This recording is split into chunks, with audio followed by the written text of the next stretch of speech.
sur Radio 3.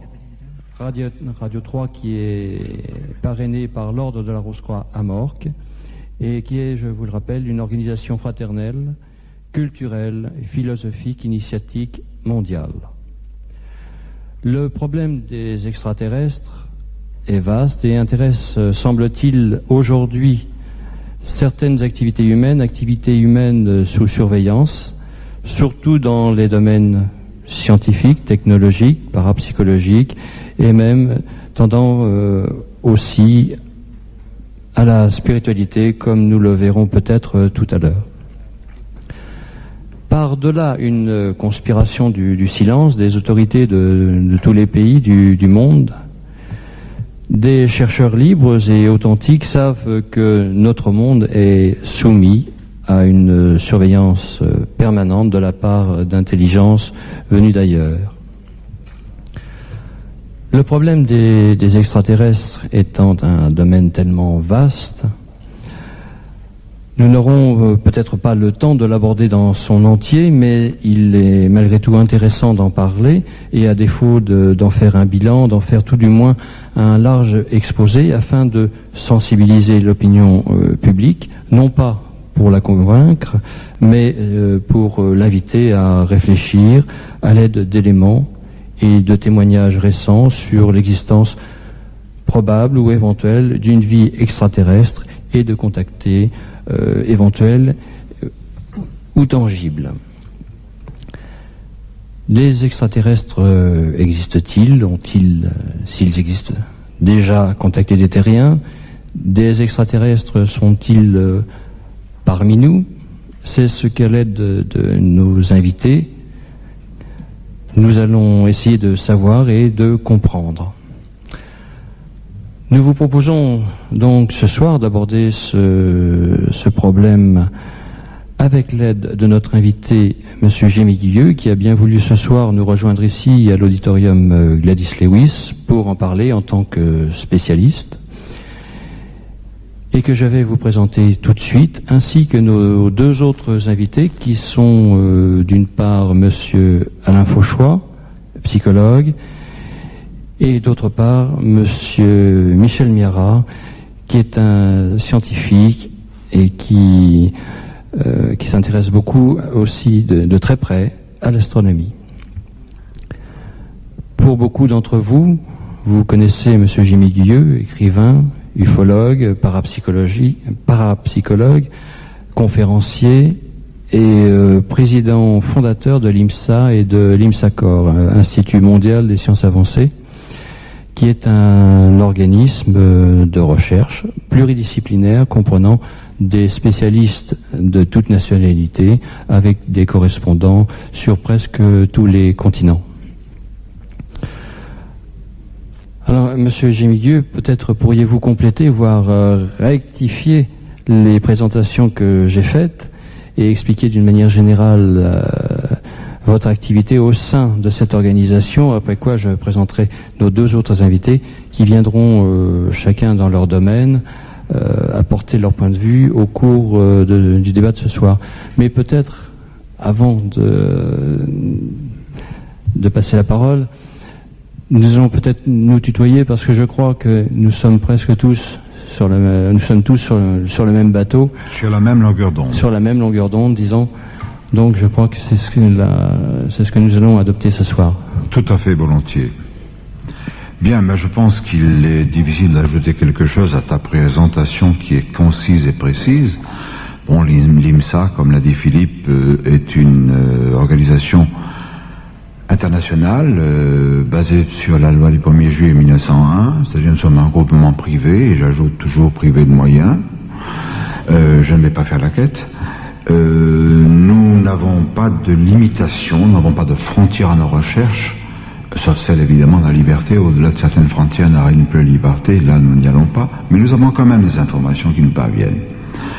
Nous ne nous occupons pas seulement d'OVNI, de parapsychologie, d'extraterrestres et autres. Nous avons un département, par exemple, de technologie de pointe qui est extrêmement précis, qui n'est pas terre à terre, mais qui est tout à fait matérialiste, Par exemple, mon épouse et moi étions, il y a encore 15 jours, au Canada, et la semaine précédente, nous étions aux États-Unis, à Kansas City, dans le Missouri, où l'un de nos chercheurs, Roger Rémy, a reçu un laboratoire de l'université où il a pu achever la mise au point d'une pompe solaire révolutionnaire dont le vecteur est du fréon, etc.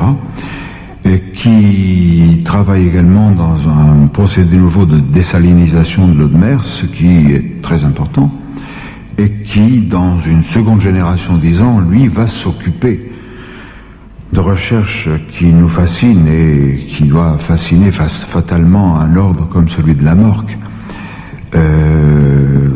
qui aura pour base, pour support, l'étude des cristaux. Les cristaux qui sont, sinon l'avenir de notre société humaine, du moins qui joueront un rôle capital certainement dans l'avenir de notre société, grâce à tout ce qu'on peut attendre d'eux dans le domaine de la psychotronique, par exemple, l'amplification des énergies mentales et de certaines facultés psy que possèdent certains individus, mais aussi dans la génération de l'énergie. Voilà grosso modo ce qu'on peut dire. Bien, nous sommes en présence de M. Michel Miara. Michel, tu es scientifique, tu es aussi astronome. Est-ce que tu peux compléter ? Disons que je ne suis pas astronome dans le sens où on est astronome officiel. Les astronomes officiels, c'est-à-dire ceux qui ont des laboratoires d'astronomie, qui peuvent observer dans les télescopes, sont très rares. Il y en a à peu près une trentaine en France. Disons que plus modestement, j'ai un DEA d'astronomie, c'est-à-dire que j'ai un diplôme d'études approfondies dans le domaine de l'astrométrie et de la mécanique céleste.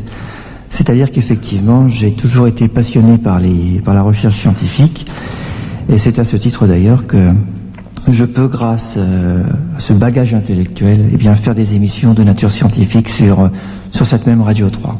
Sinon, la présentation, il n'y a rien de spécial à dire. On peut peut-être ajouter aussi que tu es ingénieur des mines. Oui, par exemple. Si on veut donner des titres, oui, je suis ingénieur des mines. Alain Fauchois. Oui, bien, psychologue. Oui, j'ai une formation de psychologue et j'exerce en tant que formateur, conseiller en formation.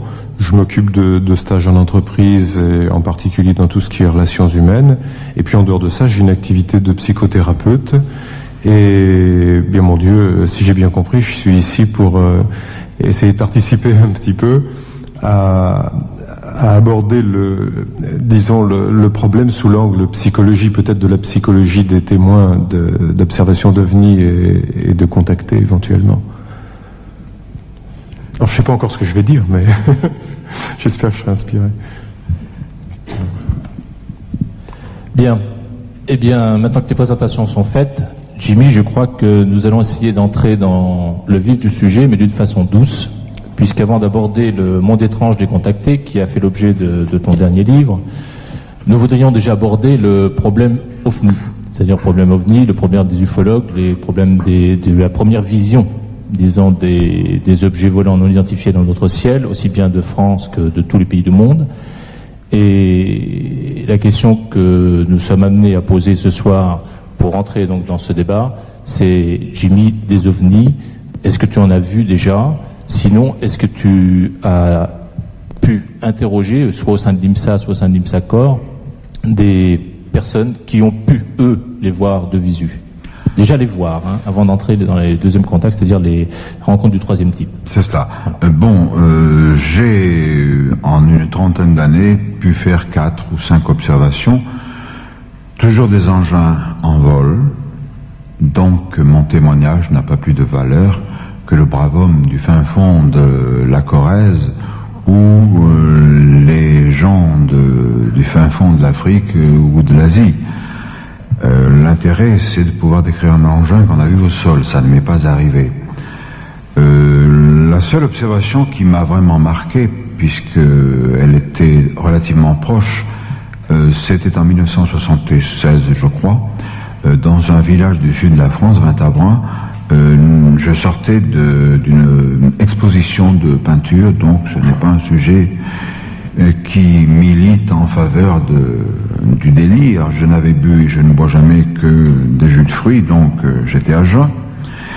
Et j'ai vu dans le ciel une sphère couleur aluminium, c'était vers la fin juillet, début août, donc à 20h le soir, il fait encore tout à fait jour, aucune confusion n'est possible. Cette sphère d'aspect brillant, comme de l'aluminium, pouvait avoir un diamètre apparent égal à celui de la pleine lune. Alors notre ami Michel va me dire, mais la pleine lune, on peut la cacher avec l'ongle du petit doigt tendu à bout de bras, c'est vrai. Mais c'était l'observation, la dimension subjective, c'est quelque chose de gros. Et puis cet engin n'était pas au niveau de la Lune, il était à grosso modo 700-800 mètres de la voiture. Et ce qui était curieux, c'est que après une course horizontale, il est descendu à la verticale, mais à la base de l'engin, on voyait deux faisceaux de lumière courbes qui s'arrêtaient comme ça, sans dispersion. Et d'entre ces faisceaux sous l'engin, je ne pourrais mieux décrire le phénomène qu'en imaginant que c'était des feuilles de journaux enflammées. Alors, j'ai vu ça pendant 7-8 secondes, je me suis dit, gagner la lunette arrière, prendre l'appareil photographique, le sortir de l'étui, évidemment, il était parti derrière les collines, avant je n'ai pu faire ces mouvements-là. Là, c'était pas douteux, c'était un engin tout à fait matériel que j'ai pu observer. Bon, tu as parlé, Jean-Claude, des témoins. Il existe évidemment des centaines et des centaines de millions de témoins de par le monde depuis le 24 juin 1947, puisque c'est ce jour-là, solstice, comme par hasard d'été, que le nom de soucoupe volante a été donné à ces engins. Par la suite, on les a débaptisés pour les rebaptiser OVNI, objet volant non identifié dans notre langue, ou UFO, Unidentified Flying Object en anglais, qui a donné ufologue. Alors là, la machination de contre-vérité était déjà en branle. On commençait par gommer, effacer cette notion d'engin qui se dissimulait sous le terme de soucoupe volante pour lui substituer le terme pudique d'objet volant non identifié. Bon, dans mon esprit, dans bien des cas, on devrait les appeler des OVPI et non pas des OVNI, c'est-à-dire objets volants parfaitement identifiés à des vaisseaux venus d'ailleurs. Voilà très schématiquement ce qu'on pourrait dire. Oui, Jimmy, c'est vrai, mais ça m'amène à poser une seconde question. Ces ovnis ont une forme bien particulière. Pour la plupart des observateurs, c'est une soucoupe volante ou alors ce sont des boules. Est-ce que, d'après les enquêtes que tu as pu mener, les plus fréquentes sont les soucoupes volantes, des boules? Quelles sont les formes les plus courantes qui sont nommées, décrites dans des rapports de vision de soucoupe, enfin d'objets, je vais plutôt dire d'objets volants non identifiés? Bon, alors au départ, disons dans les années 40 et 50, ce furent surtout des disques volants qui ont donné le nom à soucoupe volante, quelques sphères. Par la suite, il semble que l'élément sphère est dominé. Maintenant, attention, dans la mesure où chacun de ces engins est noyé dans un champ d'ionisation qui le rend lumineux, il est difficile de voir le corps lui-même de l'engin. Maintenant, je rappellerai que si nous, terriens, nous avons des Piper Cub, qui sont des tout petits avions, ou des ULM, monoplaces naturellement, nous avons aussi des Boeing, des Concorde, des Tupolev, qui eux sont de gros avions. Nous avons sur le plancher des vaches des modestes 2 chevaux, et nous avons aussi des Cadillacs à 6 portes, qui sont gigantesques. Donc, cette multiplicité de formes se retrouve chez ces engins. Alors, ce qui est curieux, c'est qu'en quelque pays que ce soit, les gens ne varient pas. Ils décrivent ou bien des disques, ou bien des boules, ou bien des objets allongés. Là, peut se placer une méprise. Un disque qui ressemble à 2 assiettes placées bord à bord l'une contre l'autre, vu par la tranche, peut affecter l'aspect d'un cigare. Il est rare qu'on voit un cigare près du sol car ce sont des engins généralement porteurs, comme nos porte-avions sont des engins porteurs d'aéronefs, de chasseurs ou d'hélicoptères. Il y a aussi de véritables bases spatiales. Sur la couverture de mon livre figure, ce n'est pas une simple illustration en dessin, c'est la photographie qui a été prise au télescope par un technicien de top niveau qui est astronome amateur. Faut pas se leurrer, le terme d'amateur n'a rien de méprisant dans le domaine de l'astronomie. Les amateurs ont fait progresser, en particulier en ce qui concerne notre voisine la Lune, ont fait progresser les recherches. Les comètes aussi, comme le dit Michel, absolument.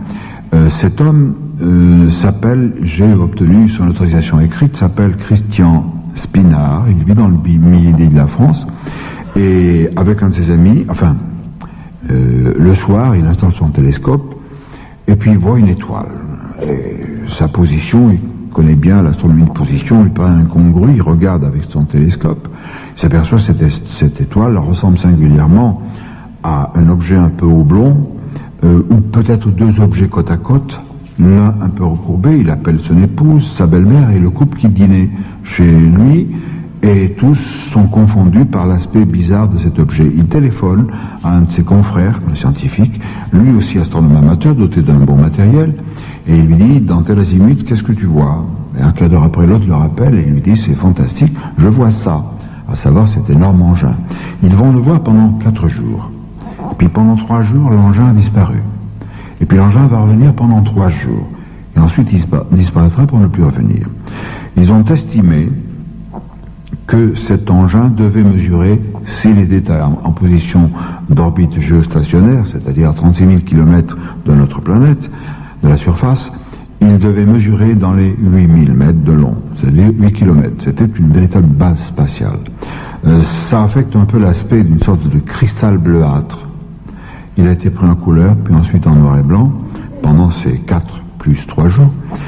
Et l'épouse de Christian Spinard m'a dit, écoutez, moi je ne rêve pas, mais je peux vous dire que ça a eu sur moi l'effet d'un objet magique, avec toute la connotation qu'on peut donner à ce mot.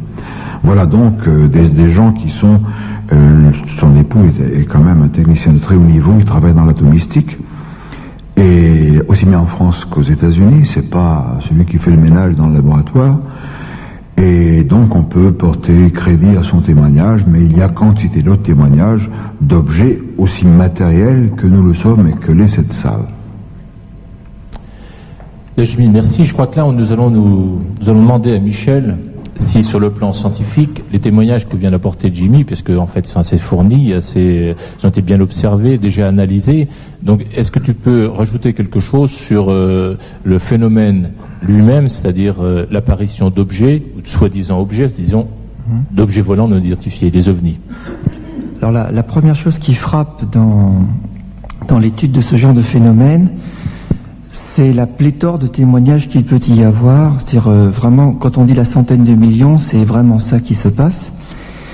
Et si effectivement on peut éliminer une grande majorité, et même à la limite si on voulait éliminer 99% de tous ces témoignages comme étant des témoignages émanant de personnes pas tout à fait sérieuses, à l'affût de sensationnalisme, des personnes qui veulent se faire voir, il reste tout de même quelques millions de témoignages que même le fameux rapport Condon, à l'époque, n'a jamais pu éliminer.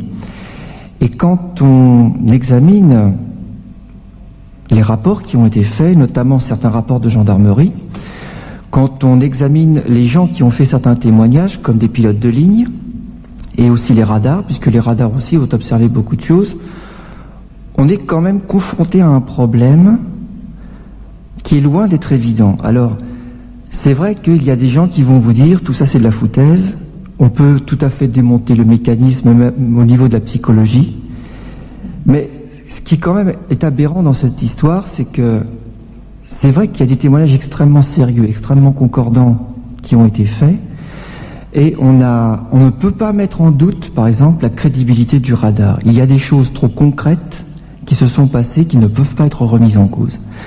Alors ça, du point de vue scientifique, c'est véridique. Le problème qui a été soulevé, c'est que on a fait à propos des ovnis, malheureusement, une trop mauvaise presse, et on aurait voulu enterrer le phénomène en le dénigrant d'une certaine manière, qu'on n'aurait pas mieux fait, justement, qu'en éditant certains rapports. Et quand on voit, par exemple, ce que Condon a dit quand il a écrit son rapport, que ça l'avait beaucoup ennuyé, puisque ça l'avait beaucoup gêné dans ses travaux de physicien, on se dit que peut-être il n'a pas fait cette étude avec tout le sérieux qu'il aurait fallu.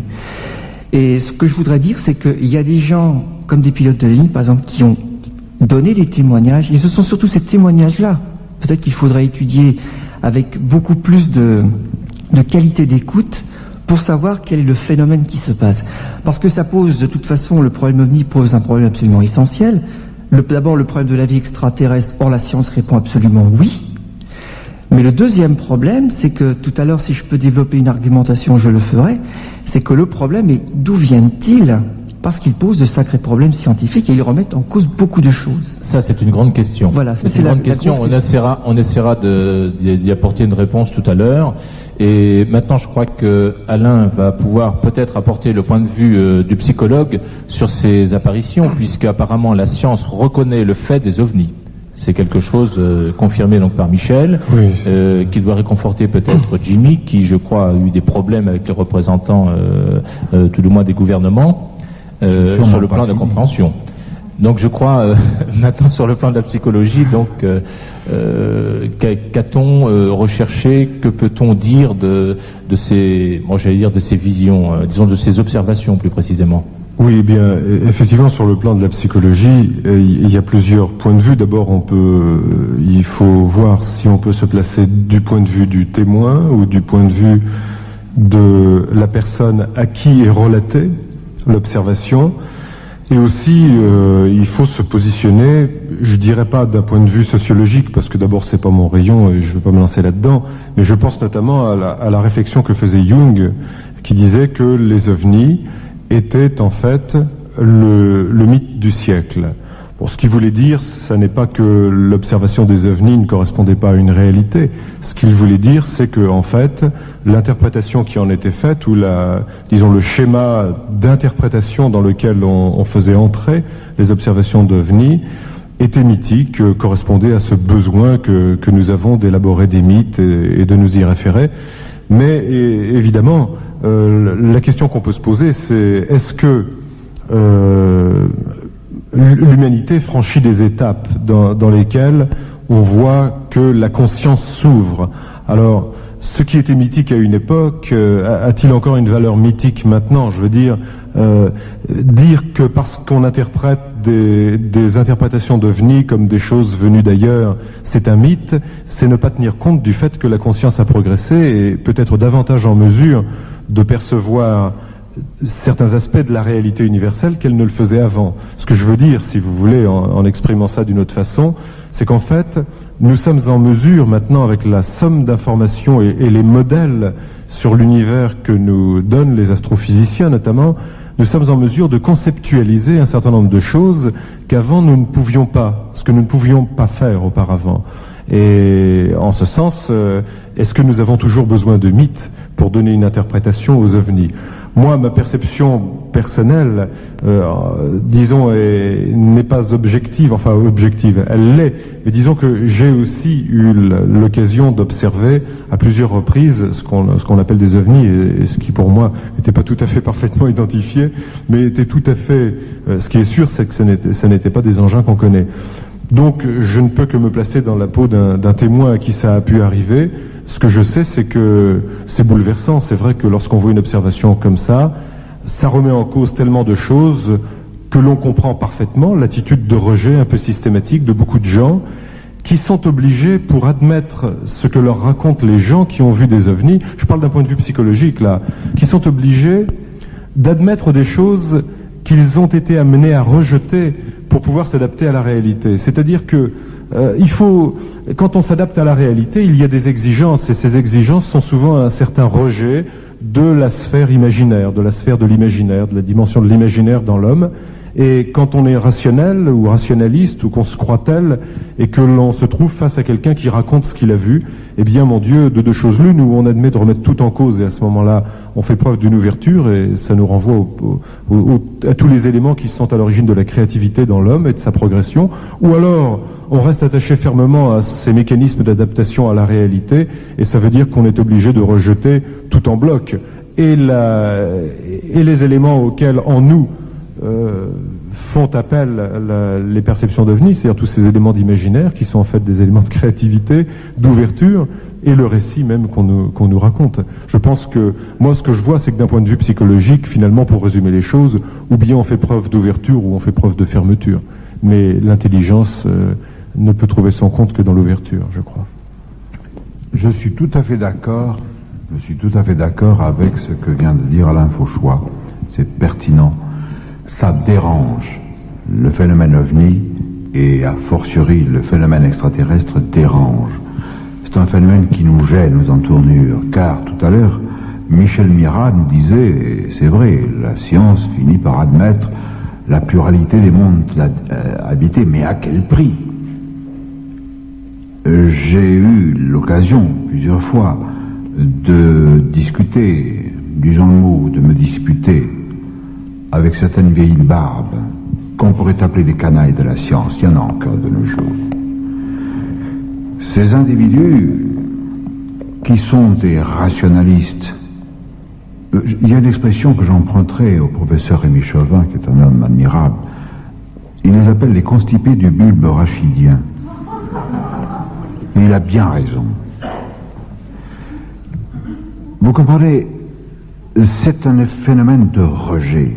Ça les dérange, car ça remet en question beaucoup de choses.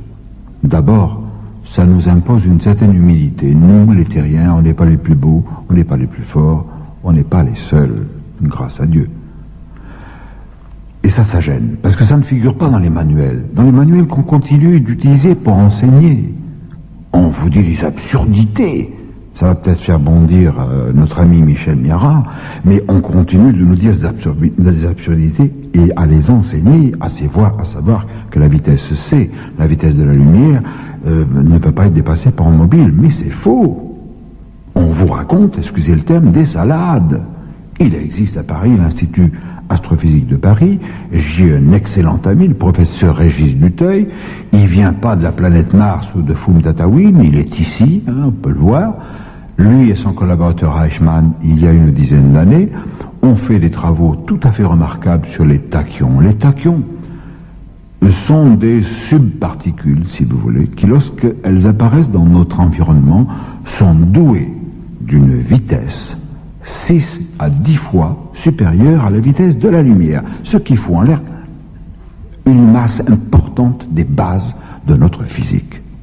Et à travers cette physique tachyonique, on s'aperçoit que les vitesses supraluminiques, c'est-à-dire infiniment plus rapides que celles de la lumière, sont possibles. Et bien sûr qu'elles sont possibles, puisque les occupants, les constructeurs des ovnis, il a bien fallu qu'ils les utilisent pour venir chez nous, parce que nous ne l'aurons pas.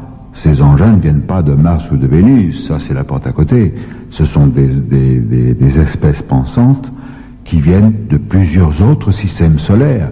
Et là, l'argumentation officielle de la science, c'est impossible, on ne peut pas dépasser la vitesse de la lumière, ça ne tient pas. Alors je voulais le dire ça parce que, vous savez, j'ai employé un mot peut-être un peu dur, canaille de la science, mais je me rappelle du temps où je travaillais à Radio Monte Carlo en 1953. J'avais eu des mots, et c'est pas politesse que je dis des mots, avec un astronome d'une étroitesse d'esprit consternante.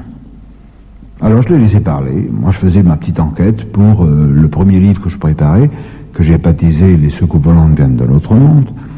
Et j'écoutais, et ce monsieur péroré avec sa voix de fossé là. Et il me dit là, d'ailleurs, il est bien évident que ces histoires de soucoupe sont des histoires de fous, puisqu'aucun astronome n'en a jamais vu. Ben, je lui ai dit, oui et non. D'abord, il y a un type tout à fait éminent qui en a vu, il était avec son épouse, avec sa belle-mère et avec des amis devant le ranch aux États-Unis. C'était Clyde Turnbow. Et Clyde Turnbow, c'est un astronome qui, en 1936, si ma mémoire est bonne, a découvert, sur photographie, je vous l'accorde, la planète Pluton. C'est quand même pas le dernier des imbéciles. Alors là, il est rentré dans une grande fureur. Il m'a dit, oui, c'est pas un astronome. Alors je lui ai dit, pardonnez-moi, peut-être que c'est un astrophysicien, je n'étais pas précis, mais enfin, c'est quand même un de vos collègues. Il m'a dit, ça tient pas debout, on ne peut pas voir. Alors, je lui ai dit, écoutez, Il est bien évident qu'un astronome doté d'un télescope ne peut pas voir un ovni, une soucoupe volante, parce que le champ angulaire de l'astronome, du télescope, lorsque il traverse notre atmosphère, il est tellement réduit, ce champ, qu'il...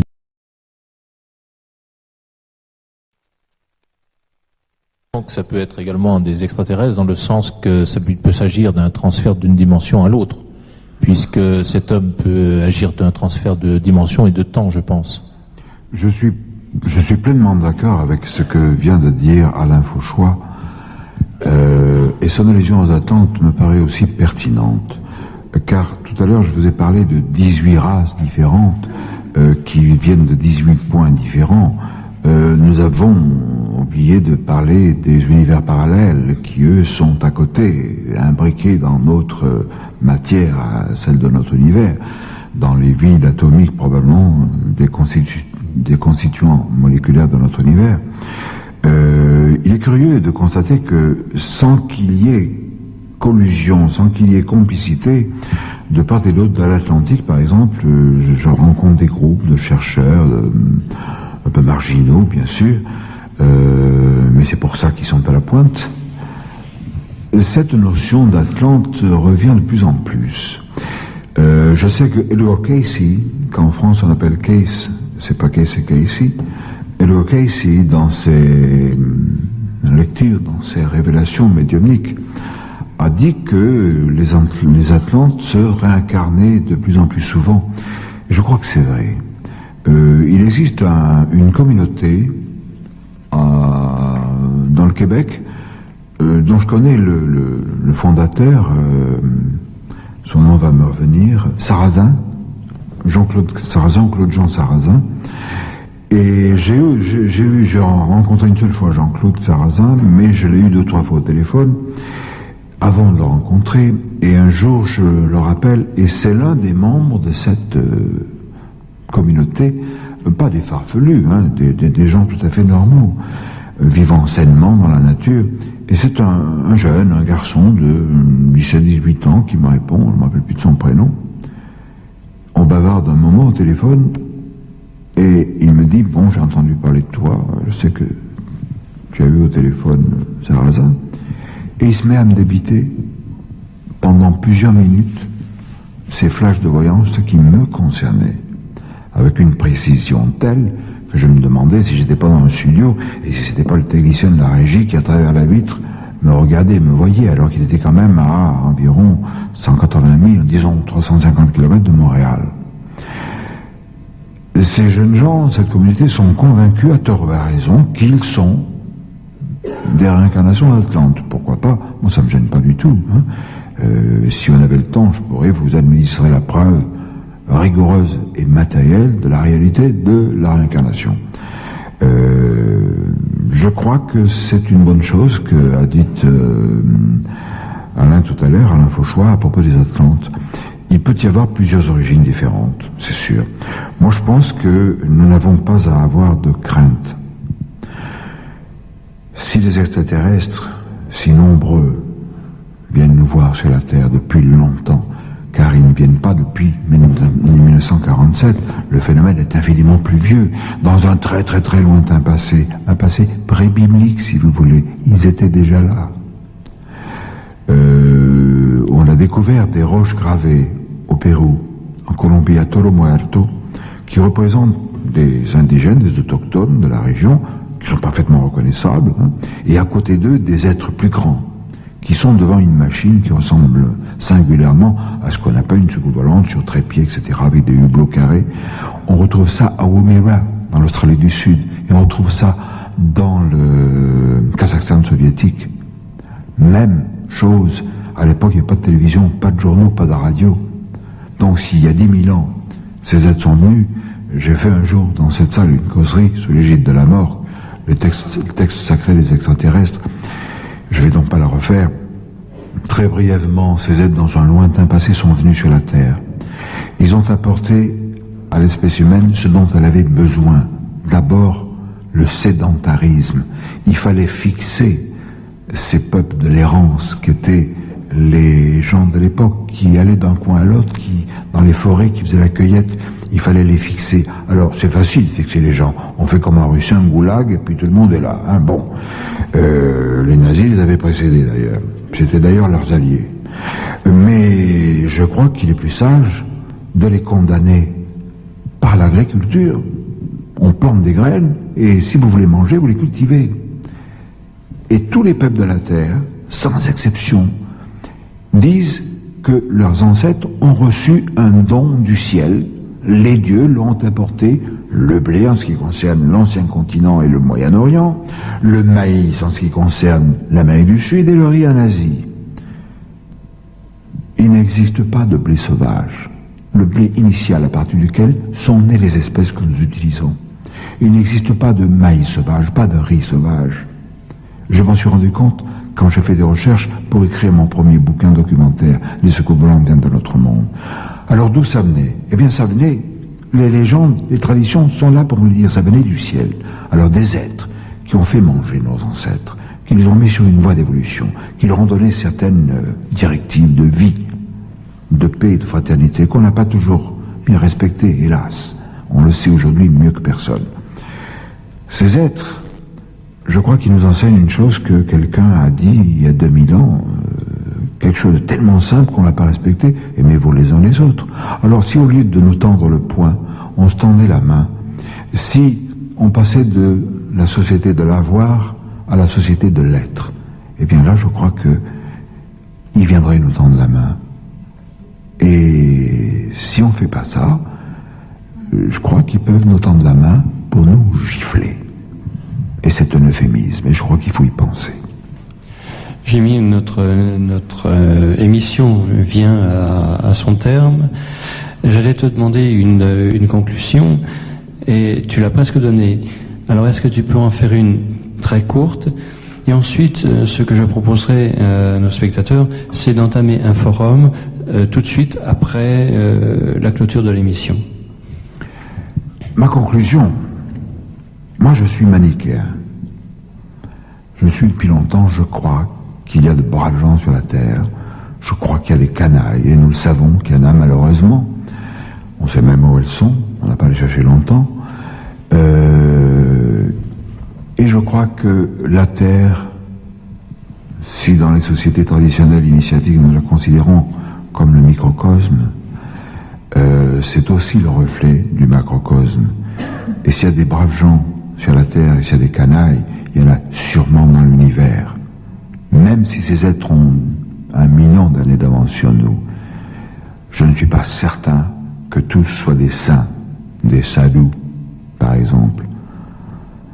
Mais je crois que nous avons la chance, nous les terriens, c'est qu'en quelque sorte, les autres, qui sont venus il y a très très très longtemps sur notre planète, qui l'ont un peu orienté, ou du moins son peuple, l'espèce humaine, nos ancêtres, je crois qu'en quelque sorte, nous sommes, du moins je l'espère, fasse le maître de l'invisible, que je ne me trompe pas, nous sommes probablement leurs protégés.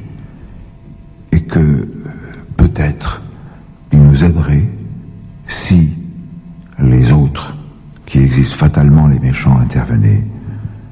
Et je crois que s'il y a des anges, il y a aussi des démons. Voilà ma conclusion. Merci Jimmy, je crois qu'on peut demander peut-être très rapidement à Alain de faire une petite conclusion et puis ensuite à Michel. Tout aussi court. Tout aussi courte, s'il vous plaît, parce que notre émission n'a plus que quelques minutes.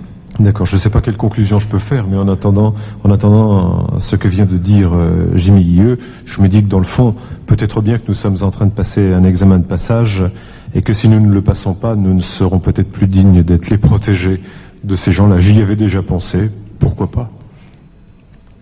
Bien, ma conclusion sera que la science a encore de beaux moments à vivre et que, effectivement, le plus beau chapitre de l'histoire de l'humanité vient certainement, demande à être écrit à l'heure actuelle.